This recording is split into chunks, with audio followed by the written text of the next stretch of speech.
C'est ce qui se joue aujourd'hui. Je suis un peu solennel, mais ce qui se joue aujourd'hui, c'est notre capacité à agir extrêmement rapidement, parce que d'ores et déjà, aujourd'hui, des centaines de millions de personnes souffrent et meurent à cause du changement climatique. Et donc, en tant qu'élu responsable, je n'ai qu'une solution, c'est écouter les 3000 scientifiques réunis dans le GIEC qui me disent on peut encore éviter la catastrophe. Et si quelques scientifiques nous disent elle n'est pas d'origine humaine, donc on ne peut pas intervenir, j'espère simplement qu'ils ont tort. Vincent, je vous propose de réagir. Oui, c'est très difficile parce que c'est très riche et que vous avez abordé beaucoup de choses. J'ai pris une page de notes rien que pendant que vous posiez ces questions et j'ai 4 ou 5 points que j'aimerais développer. Je suis obligé, dans le temps que nous avons tous, de simplifier. Alors, je voudrais dire que ce débat, qu'est-ce qu'il a de difficile? Il a de difficile, comme vous l'entendez, qui mélange des aspects scientifiques, des aspects juridiques, moraux, des aspects citoyens. Et que moi, je dois faire très attention, comme chacun doit faire très attention, à la partie du discours dans laquelle je pense que j'ai une compétence. Je pense qu'en quelques années, j'ai acquis à force de travail, pas tout seul, avec des quantités de collègues sur un sujet que je connaissais mal, des compétences et fait un certain nombre de découvertes, appelez ça comme vous voulez. Et le principe, quand on découvre quelque chose, c'est que ce n'était pas découvert avant. Et je vous ferai un parallèle tout à l'heure. Par contre, comme citoyen, je n'ai absolument rien à dire de plus. Enfin, j'ai à dire comme tous les autres citoyens. Le problème, c'est que le discours, très souvent, dérape de l'un dans l'autre. Et c'est très difficile de savoir si on est en train de parler en tant qu'expert ou si on est en train de parler comme citoyen. Moi, j'ai des positions politiques qui ne sont pas celles que la plupart des gens croient quand ils m'ont entendu parler. En général, on dit « t'es prêt à être conseiller de Bush » ou des trucs comme ça. Il se trouve que ma position est à l'opposé de ça. Mais ma position, c'est aussi que quand on est scientifique et qu'on croit que quelque chose est faux et qu'on en a les éléments, défendre le contraire est catastrophique pour la pensée, pour la science, et n'est pas un service à rendre aux décideurs. Alors, ayant dit ça, je vais essayer de rester un instant dans le domaine scientifique tel que je le ressens, puis ensuite, sur ce que font les décideurs à partir de ce que leur disent des scientifiques, il y a des tas de solutions. Je vais vous citer un exemple. Je suis directeur de l'Institut de physique du globe de Paris. J'ai la responsabilité de la surveillance des 3 volcans actifs du territoire français, en Martinique, en Guadeloupe et en Réunion. Au moindre, nous surveillons en permanence ces 3 volcans. Nous avons la responsabilité de prévenir le Conseil général, le Conseil régional, le préfet, le gouvernement, la sécurité civile et les populations, de former les maîtres, etc., dans chacun de ces 3 départements d'outre-mer. J'ai des collègues qui passent leur vie, qui passent beaucoup de temps, qui travaillent énormément, avec quelque chose qui est presque aussi compliqué que le climat. Prévoir une éruption volcanique à partir de ce que nous enregistrons, ce n'est pas tellement différent que le climat. Il y a plein de paramètres. Notre science est incomplètement avancée. On n'arrête pas de faire de la recherche et de nourrir cette recherche. Et puis quand il y a des signes avant-coureurs, on prévient des autorités. Ce n'est pas aux scientifiques de dire on va évacuer. C'est aux autorités de dire, eh bien, moyennant ce que les scientifiques m'ont dit, je pense que j'évacue ou pas. Donc la dernière partie du discours, je dirais, je n'ai pas à y répondre en tant que scientifique.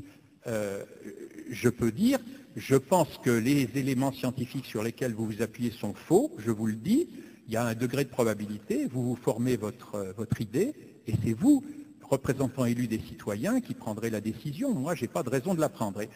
C'est pas évident de dire ça. Peu de gens comprennent la notion de probabilité. Si on vous dit les chances de pluie demain, c'est 30 chances sur 100, ou les chances d'éruption volcanique, ou les chances de tel type de catastrophe, qu'est-ce que vous faites? La météo française ne marche pas comme ça. La météo d'autres pays fonctionne en termes probabilistes. Il y a des pays qui ont la culture probabiliste. Nous, on nous dit il pleuvra ou il ne pleuvra pas. Et puis bon, vous engueulez ou vous engueulez pas le type qui a prévu le climat. Mais aux États-Unis ou dans d'autres pays, dans certaines régions, on vous dit il y a 40% de chances de pluie. Vous vous décidez à prendre votre parapluie ou pas en fonction de ce que vous pensez de ce seuil de probabilité, de ce que la personne a dit. Donc, je voudrais vraiment couper entre les deux. Alors maintenant, je vais le dire de façon un peu forte, mais que je pourrais argumenter en prenant beaucoup de temps et beaucoup d'éléments. J'ai acquis petit à petit, avec de nombreux collègues, la conviction basée sur des arguments que je peux défendre et dont je ne vous ai montré qu'une toute petite partie, que l'essentiel de ce que vous avez dit dans le contenu scientifique, pas dans le contenu économique, politique, citoyen, est faux. Et c'est effrayant, parce que la réponse, c'est « mais enfin, pour qui vous prenez ?» Et vous avez tenu le discours dont je suis sûr que vous y croyez profondément, que vous y êtes attaché et que beaucoup de gens, que la majorité des gens croient. Vous avez dit qu'en gros, ces questions n'étaient pas discutées. Je le croyais il y a 4 ans. C'est absolument faux. 30 000 scientifiques de par le monde ont signé une pétition qui est en gros dans le sens de ce que je vous dis et qui dit que non, il y a trop d'incertitudes pour pouvoir se permettre de dire cela. Et le GIEC est un système, et là on rentre dans les sciences humaines et sociales, qui petit à petit a éliminé l'expression des gens qui ne sont pas d'accord. Si vous prenez le livre du GIEC que j'ai acheté et lu, combien dans cette salle et autour de vous l'ont lu, il fait 1000 pages pour l'un des 4 volumes qui est le volume scientifique. Vous avez des notes assez importantes qui disent des choses que je vous ai dites. Tiens, ça colle pas, tiens, ça va pas, etc. De ce livre est tiré un résumé scientifique de 50 pages. De ce résumé est tiré un résumé pour les décideurs d'une dizaine de pages avec quelques figures très frappantes, dont celle que je vous ai montrée. Dans le résumé pour les décideurs et les hommes politiques, dont je pense que la plupart des gens n'ont pas lu au-delà, il n'y a plus une seule trace de ceux qui, ayant participé au GIEC, ne sont pas d'accord, à tel point que l'un d'entre eux, qui est assez célèbre, qui a été président de la Société de physique américaine et membre de la Société de météorologie, qui est en désaccord total avec les conclusions du GIEC, est un des co-auteurs du rapport du GIEC, et maintenant il met prix Nobel. Chaque fois qu'il signe, il dit il n'y a pas de raison, Jouzel, machin, Hansen, ils mettent prix Nobel, moi aussi, je suis prix Nobel. Et ça pose la question de ce que c'est que ce groupe de 2000 scientifiques. Et je termine avec une image que certains comprennent et d'autres pas, qui est pour moi la façon dont la science avance. Et ça ne rend pas les choses plus simples pour le décideur politique ou citoyen. C'est comment je vous ai dit que je suis entré dans le métier assez sûr de ce que c'était que l'expertise scientifique. J'ai passé 8 ans comme directeur du ministère de la Recherche et j'ai utilisé l'expertise construite comme ça et ça me paraissait normal. J'ai maintenant des grandes difficultés pour savoir comment même un scientifique et a fortiori un politique prend de tels conseils. Et je vous donne cet exemple que j'ai vécu avec Jacques Girardot et d'autres dans nos jeunes années. La tectonique des plaques ou des rives des continents a été imaginée par Alfred Wegener en 1913. Elle a été tuée par un physicien brillant du niveau prix Nobel qui s'appelait Jeffreys dans les années 30. Parce que la physique est sociologiquement jugée plus noble que les sciences de la Terre, il l'a emportée pour des raisons de sociologie et d'histoire des sciences.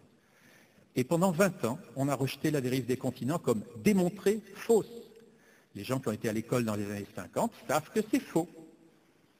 Et puis en 1965, il y a eu une série de découvertes qui se sont étagées sur une dizaine d'années, mais qu'il a fallu cristalliser, qui ont mis du temps à convaincre.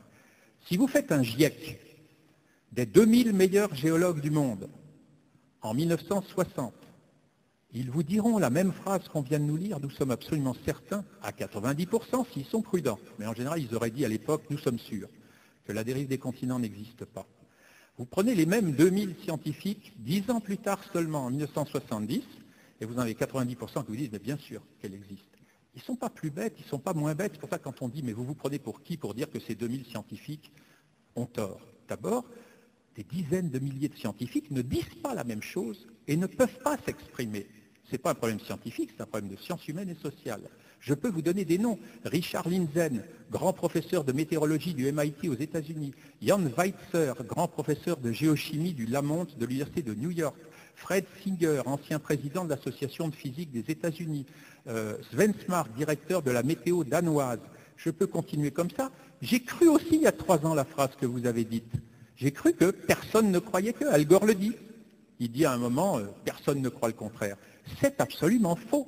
Des milliers de scientifiques du monde ne croient pas à cette vision du GIEC, mais dans le GIEC, pour des raisons sociologiques, telles qu'il s'exprime aujourd'hui au niveau médiatique, au niveau politique, etc., les politiques n'entendent plus qu'une voix, et cette voix dit « nous sommes les seuls et nous ne sommes pas contestés ». C'est purement et simplement faux.